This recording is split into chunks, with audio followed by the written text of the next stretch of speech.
Този стенопис, сътворен от български художници в град Салерно, Италия, по идея и благословия на Дон Анджело Барра, със сътрудничеството на Българо-италиански културен център и Светата Римо-католическа църква, бе осветен в лятото Господне 2024.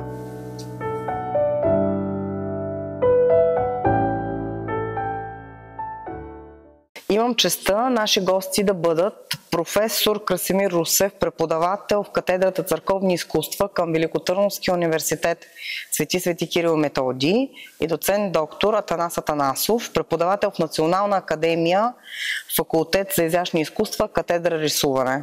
Здравейте, добре дошли. За пръв път ли сте в Италия? Не, аз съм имал възможност да идвам няколко пъти в Италия. Също така съм работил за едно италианско издателство, наистина дистанционно, но за първи път идвам и с възможност да работя любимата си работа. Аз съм пребивавал многократно в Италия, като моите посещения до сега са били изключително професионални, свързани с Венецианското биенале. Може би не съм работил с италиански галерии, не съм работил в проекти, които са свързани с италианската култура.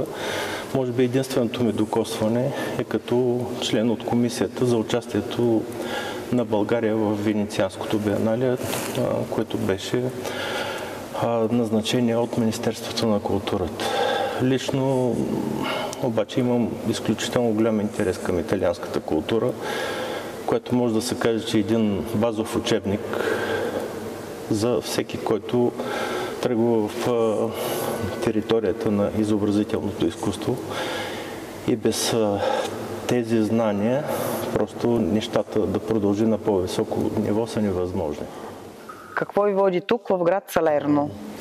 Аз смятам за изключителен шанс възможността да дойда в страната на Леонардо да Винчи и да рисувам не друга Тайната вечеря, което е една емблематична сцена и нещо, което се е превърнало в символ не само за Италия, а за целия християнски свят. И още повече съм щастлив от факта, че имам възможност в католическа църква да правя интерпретация по православен канон, което според мен е изключение. Но тъй като имахме възможност да се запознаем отблизо с стенописите в Помпей, ние там открихме много свързващи елементи, които по-късно са довели до развитието на раннохристиянската византийска живопис. Така че, може би не е случайно това, че точно на това място имаме възможност да работим. Повод за поредното ми посещение в Италия е по покана на Дон Анджело Барра, който е норийски свещеник към храм Санта Мария ди Помпео от Салерно, и президента на Българо-италианския център в Салерно, госпожа Калина Белчева, за изписването на два панела стенопис в същия храм. В този храм се прави много мащабен ремонт и всъщност тези стенописи са част от един голям ансамбъл, който е съгласуван с архитекта, който проектира този ремонт. Тези стенописи, които ние изградихме през последния месец, са изключително добре адаптирани към всичко това, което се излага в храма. Имам на предвид патронното изображение на храма, както и тези мозайки, които са поставени в олтара.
в католическата църква Мадона Сантисима ди Помпей, град Салерно. Разкажете повече за вашето произведение на изкуството. Тези пространства, които ни бяха поверени да стенописваме, на едното пано изобразяваме Тайната вечеря, а на другото пано са светите архангели, Архангел Михаил и Архангел Гавриил, които държат мандорла с Светия Дух. Те са изпълнени в православен канон, като са адаптирани, разбира се, както казах, към архитектурния проект. И това е една добра крачка към съвместяването на усилията на тези организации да се подаде ръка между православната и католическата църква. Разбира се, ако погледнем назад в историята, в времето на дочентото и тречентото, разликите между православните канони и католическите почти няма никакви разлики. Мост между тях е Критската школа, която по някакъв начин показва, че тези неща, които се изобразяват, разликите не са големи и мисля, че в този храм тези стенописи показват също тази теза. Ще коментирате факта, че в католическа църква православна ръка изрисува алтара. Мога да коментирам последния начин тази теза. Смятам, че художник е поставен в която и да е среда, той си е художник. Той трябва да си свърши професионално работата.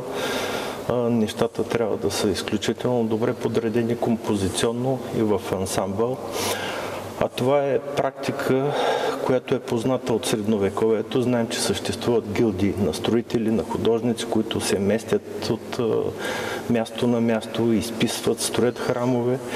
Така че това, което се случва с нас, не е някакъв прецедент. Това е практика, която е съществувала.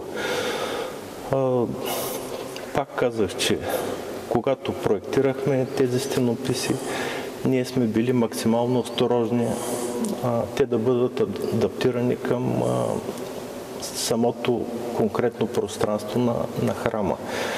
Така че не виждам никаква причина да се търсят разлики, по-скоро трябва да се търсят приликите.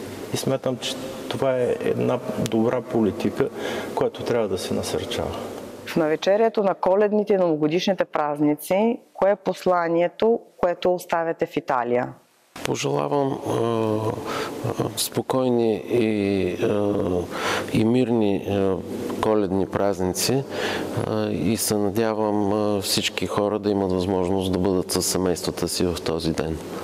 В навечерието сме на този много важен християнски празник, когато този храм ще бъде открит. И тези стенописи нека да бъдат един подарък от България, от българските художници за Италия, за миряните в този храм.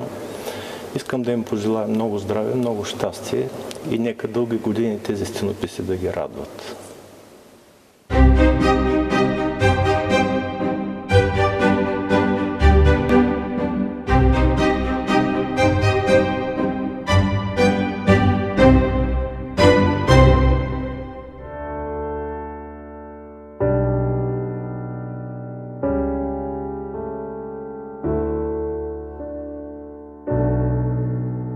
Този стенопис, сътворен от български художници в град Салерно, Италия, по идея и благословия на Дон Анджело Барра, със сътрудничеството на Българо-италиански културен център и Светата Римо-католическа църква, бе осветен в лятото Господне 2024.